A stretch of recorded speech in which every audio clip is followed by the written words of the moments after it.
आज का पहला पाठ प्रवक्ता ग्रंथ अध्याय 6 पद संख्याएं 5 से 17।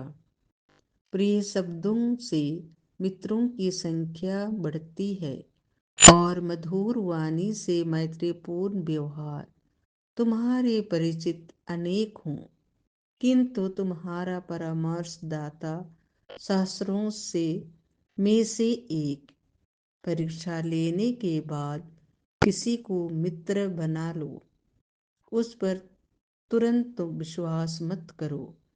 कोई मित्र अवसरदायी होता है, वह विपत्ति के दिन तुम्हारा साथ नहीं देगा।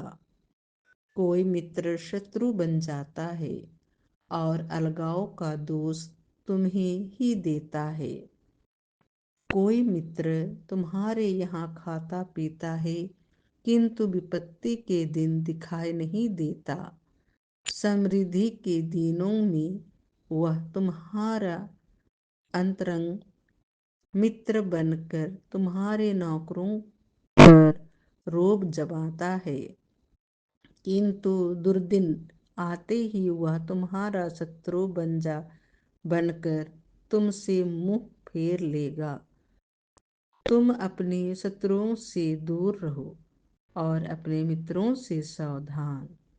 सच्चा मित्र प्रबल सहायक है, जिसे मिल जाता है उसे खजाना प्राप्त है।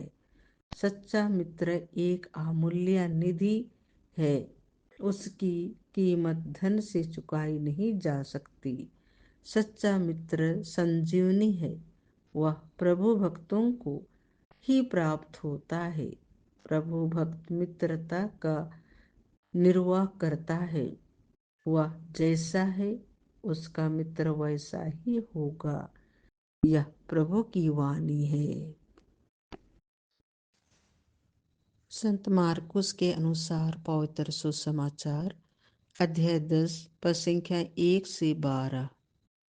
वहां से विदा होकर ईसा यहूदिया और यरदन के पार के प्रदेश पहुंचे। एक विशाल जनसमूह फिर उनके पास एकत्र हो गया और वे अपनी आदत के अनुसार लोगों को शिक्षा देते रहे। फरीसी ईसा के पास आए और उनकी परीक्षा लेते हुए उन्होंने यह प्रश्न किया, क्या अपनी पत्नी का परित्याग करना पुरुष के लिए उचित है? ईसा ने उन्हें उत्तर दिया, मूसा ने तुम्हें क्या आदेश दिया? उन्होंने कहा, मूसा ने तो त्याग पत्र लिखकर पत्नी का परित्याग करने की अनुमति दी। ईसा ने उनसे कहा, उन्होंने तुम्हारे हृदय की कठोरता के कारण ही यह आदेश लिखा, किंतु सृष्टि के प्रारंभ ही से ईश्वर ने उन्हें नर नारी बनाया। इस कारण पुरुष अपने माता पिता को छोड़ेगा और दोनों एक शरीर हो जाएंगे। इस तरह अब वे दो नहीं बल्कि एक शरीर हैं। इसीलिए जिसे ईश्वर ने जोड़ा है उसे मनुष्य अलग नहीं करे।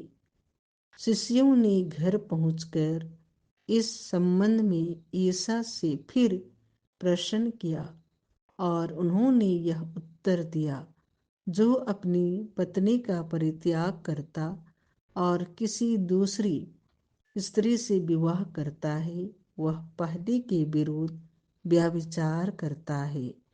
और यदि पत्नी अपने पति का परित्याग करती है और दूसरे पुरुष से विवाह करती है, तो वह व्यभिचार करती है।